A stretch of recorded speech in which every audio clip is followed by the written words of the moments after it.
कहाँ जाना चाहिए? हम 7 पीढ़ी के, फलानी पीढ़ी के, पीढ़ियों की हालत तो तुम देख रहे, पुराणों में पढ़ो, कोई 3 पीढ़ी से ज्यादा कहीं कोई चलती दिखती ही नहीं।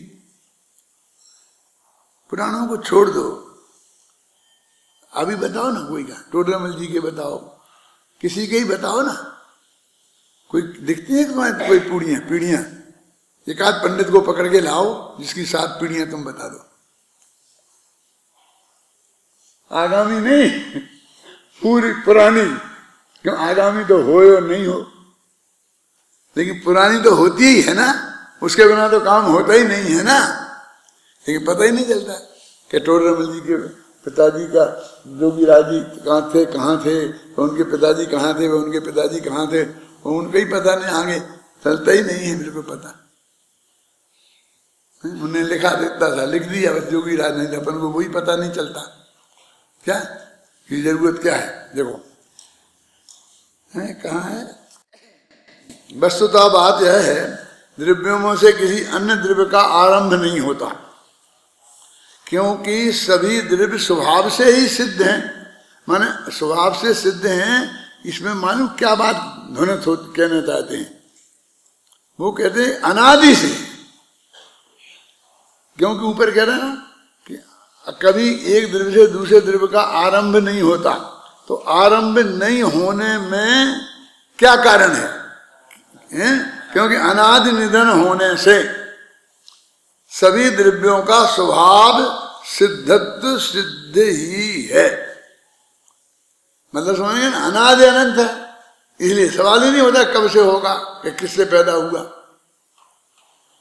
ईश्वरवाद में सारे प्रश्न इसी मुद्दे पर खड़े होते हैं कि भगवान ने यदि दुनिया बनाई है तो वो सामग्री पहले से थी कि वो सामग्री भी उनने बनाई।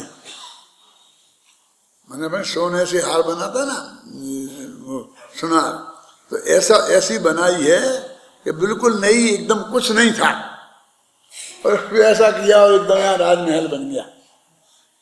क्यों? कैसी बनाई?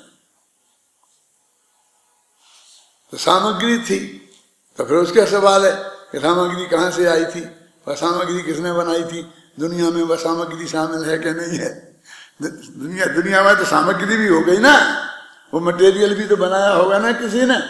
तो ये उसका कोई अनादि के अलावा कोई जवाब नहीं है, और अनंत के अलावा भी कोई जवाब नहीं है कि कब खत्म हो जाएगी। ये कह रहे वो 12 वर्ष बाद द्वारका जल के खत्म हो जाएगी, बिल्कुल बिल्कुल साफ हो जाएगी द्वारका 12 वर्ष बाद। अरे वो तो द्वारका का एक आकार है, ये जो द्वारका का स्पेस है ना, वो तो अनंत काल तक रहेगा, वो नहीं रहेगा। मतलब मेरे कहने का कि आकाश थोड़ी खत्म होता, अनादि अनंत है। देखा ना, अनादि निधन, ये निधन लिखा, निधन माने तो मरना होता है। अनादि और अनिधन, ये जो आ शब्द है वो दोनों में लगा है, और व्याकरण का ये नियम है दोनों शब्दों को एक कर दो और सबसे पहले एक जगह लगा लो तो दोनों में लग जाता है। क्या? तो अनादि निधन में से क्या निकलता है? अनादि और अनिधन। क्या सिद्धि? क्योंकि अनादि निधन पदार्थ अन्य साधन की अपेक्षा नहीं रखते।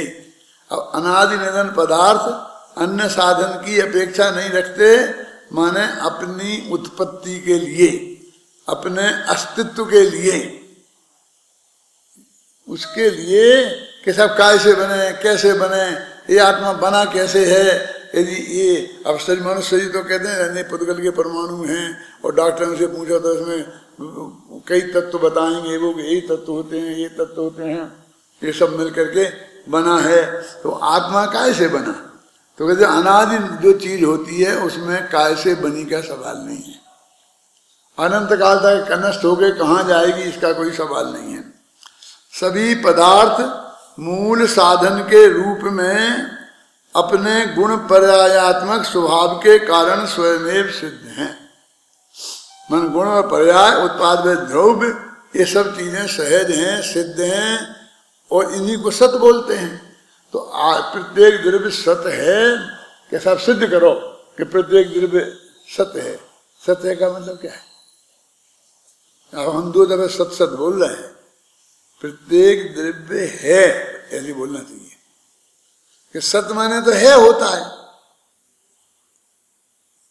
सत्य का है का अर्थ क्या है मालूम है?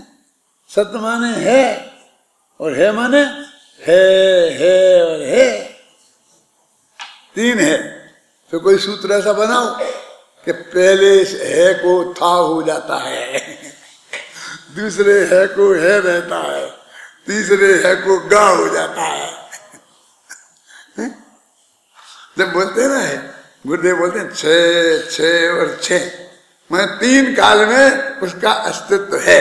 तो भूतकाल में उसके अस्तित्व को हम था बोलते हैं, भविष्य काल में उसके अस्तित्व को हम गा बोलते हैं, लेकिन वो तो है, बस वस्तु है। जो द्रव्यों से उत्पन्न होते हैं वे अन्य द्रव्य द्रव्यांतर नहीं है। सदा नहीं होने से, कभी कभी होने से वे अणुक आदि व मनुष्यादि पर्यायों के समान पर्याय हैं, क्योंकि द्रव्य तो निरपदि त्रिकाली होने से उत्पन्न ही नहीं होते। क्या नहीं? तुम कहते उत्पन्न ही नहीं होते, हम तो उत्पन्न होते देखे हैं कि देखे होंगे। फिर तुम्हारी बात झूठी, हमें हमारी बात झूठी नहीं होगी। वे जो तुमने उत्पन्न होती देखी हैं वे पर्याय होंगी। फिर उन पर्यायों के उदाहरण क्या के दिए उनने? द्वि अणुक और मनुष्य। देखो वो पर्याय नहीं दी, मत ज्ञान शुद्ध ज्ञान अवध ज्ञान। कौन सी पर्याय है ये? समान जाति असमान द्रव्य पर्याय। द्रव्य पर्यायों को दिया कि जो तुम बदलते देखते हो ऐसा, वो तो ये है स्कंद का आकार बदलता है। हम बात परमाणु की कर रहे, तुम स्कंद की कर रहे। हम बात आत्मा की कर रहे और तुम मनुष्य की कर रहे। कि वो जो तुमने बदलते देखा है वो द्रव्य नहीं है, पर्याय हैं। हम जो कह रहे हैं कि कभी नहीं बदलते, वो हम द्रव्य की बात कर रहे हैं, है ना। द्रव्य जिस प्रकार स्वभाव से सिद्ध है, माने उसे सिद्ध करने की किसी दूसरे तरह की जरूरत नहीं है, उसी प्रकार वह स्वभाव से ही सत्य भी है। माने उसे उत्पाद व ध्रुव में उसमें है, और उत्पाद व ध्रुव का मतलब ही क्या होता है कि उत्पन्न होना, नष्ट होना, कायम रहना। तो ये 3 चीजें भी कैसे होती हैं? कि कैसे होंगी? तो फिर कभी होंगी, कभी नहीं होंगी, फिर वे कादाचित होंगी। लेकिन ये तो निरंतर है। उत्पाद व द्रव्य प्रत्येक वस्तु में निरंतर है, इसलिए ये उसका स्वभाव है। उत्पाद व द्रव्य पर्याय नहीं है, ये द्रव्य का स्वभाव है जो स्वतः ही सिद्ध है। माने उनके होने में और उनके होने में किसी पर की जरूरत नहीं है। 2 होने कैसे आ गए?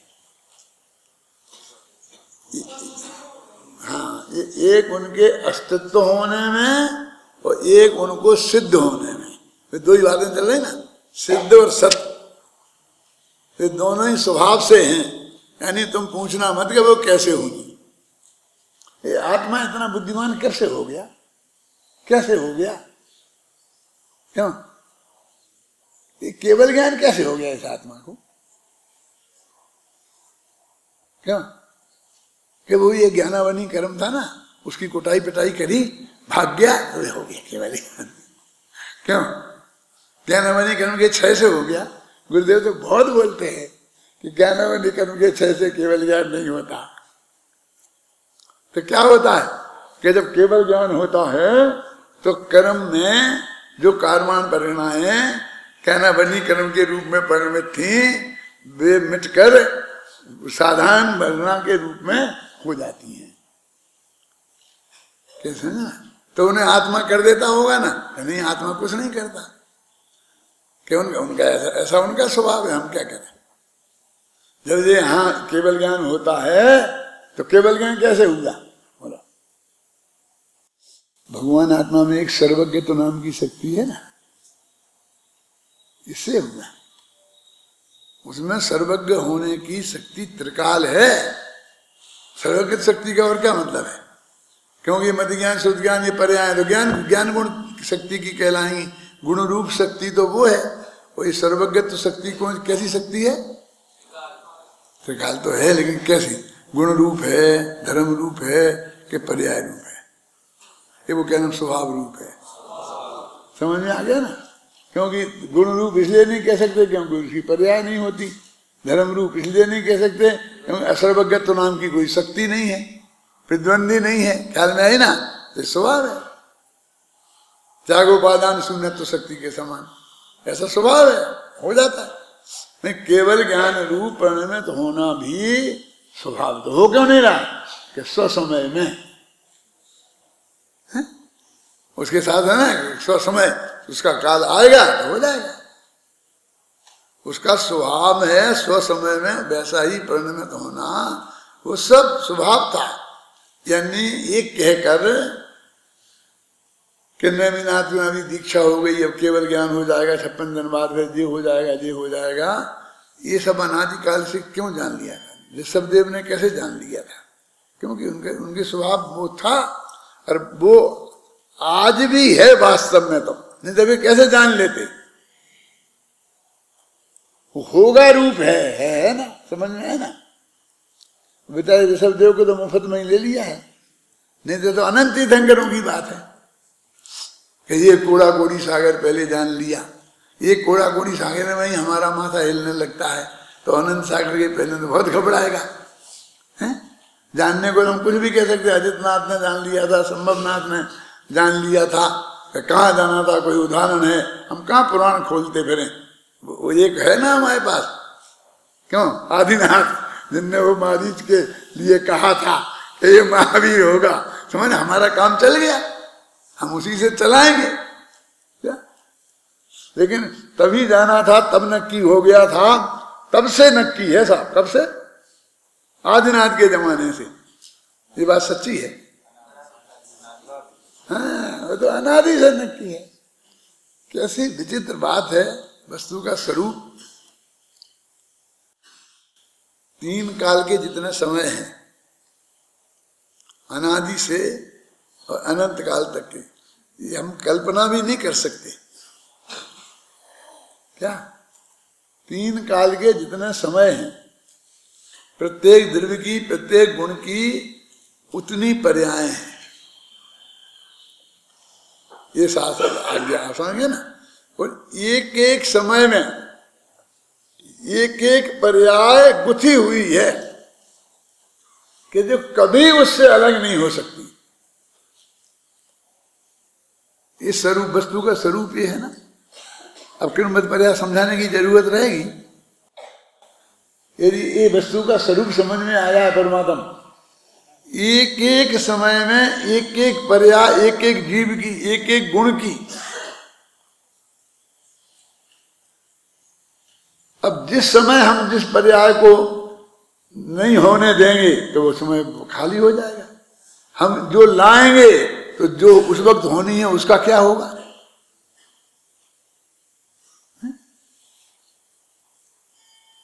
अब नेमिनाथ को चौथे गुणस्थान से और 1 घंटे के भीतर ही 6वां 7वां गुणस्थान होना है। क्या कौन लोग है उसे? कौन लाए? थोड़ा अपनी समझाएं, समझदार लोग हों तो 2-5 साल के लिए रुक जाए। क्या तो क्या करें? वो गुणस्थान को कहाँ रखें?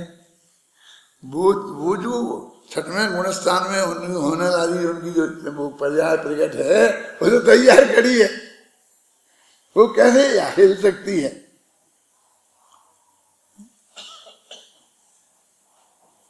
विचार करो आप गंभीरता से।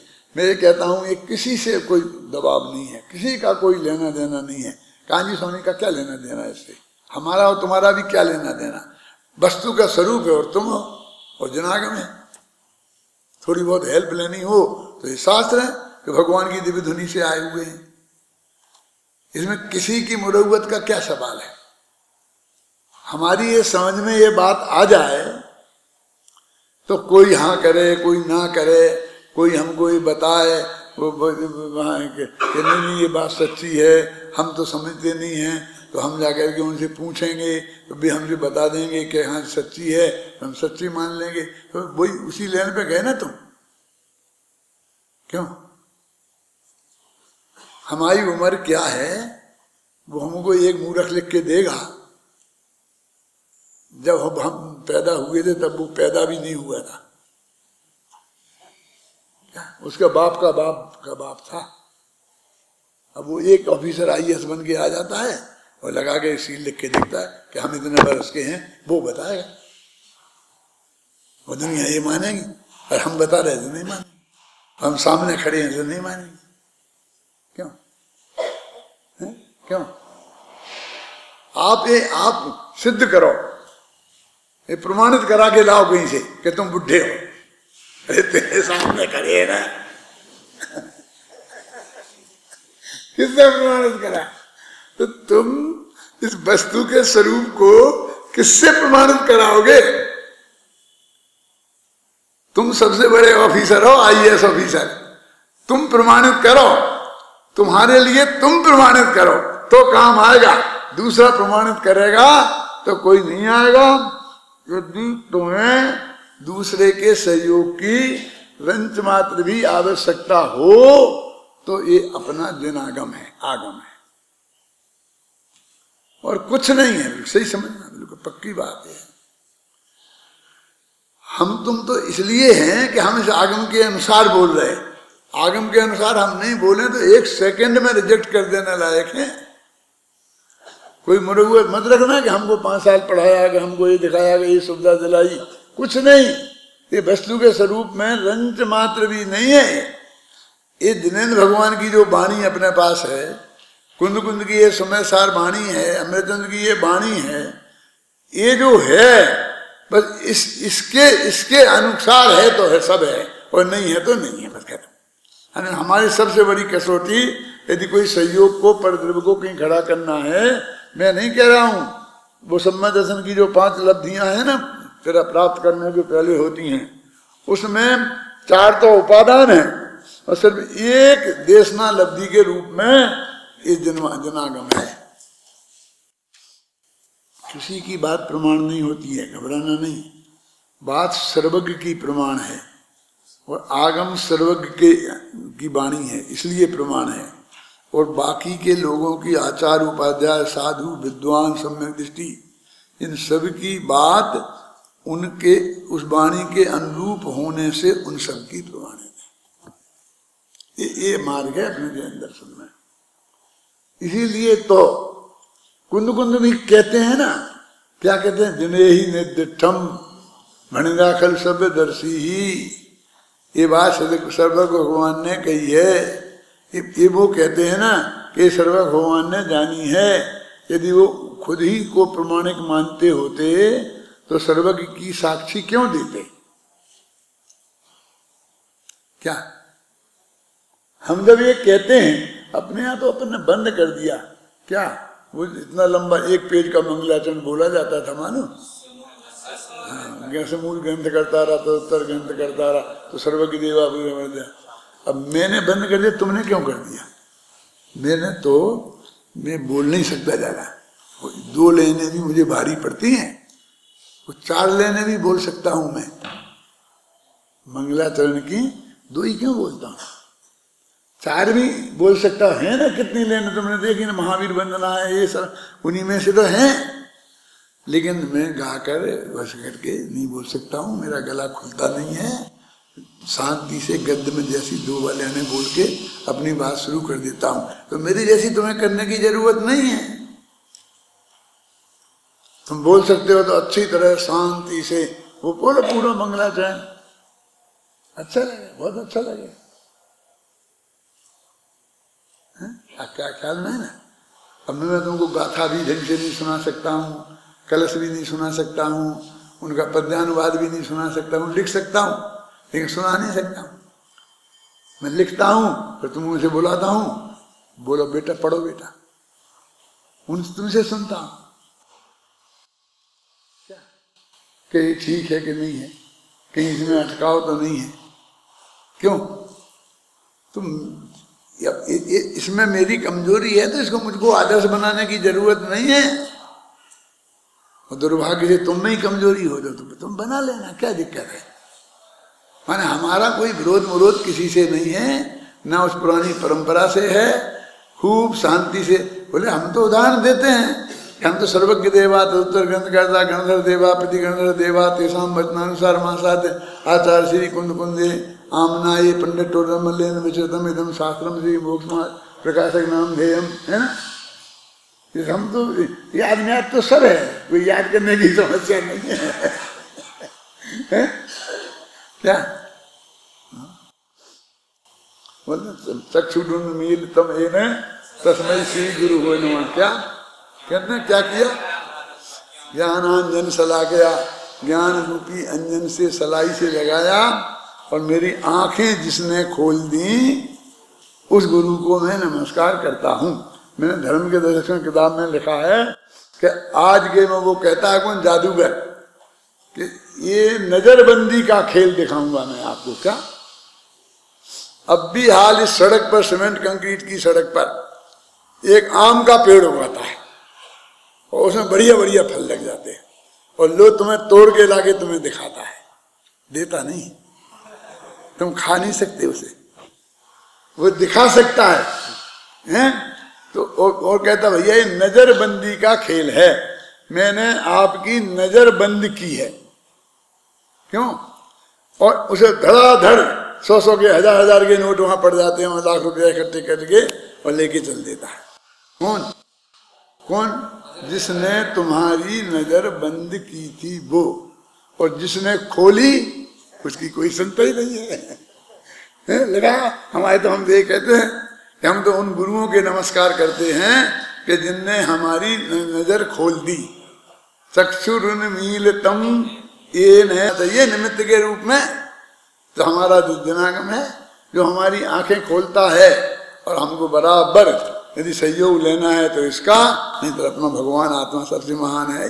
द्रव्यों से उत्पन्न होते हैं वे अन्य द्रव्य नहीं है, सदा नहीं होने से कभी कभी होने से वे द्वि अणुक और मनुष्यादि पर्यायों के समान पर्याय हैं, क्योंकि द्रव्य तो निरुपदित त्रिकाली होने से उत्पन्न ही नहीं होते।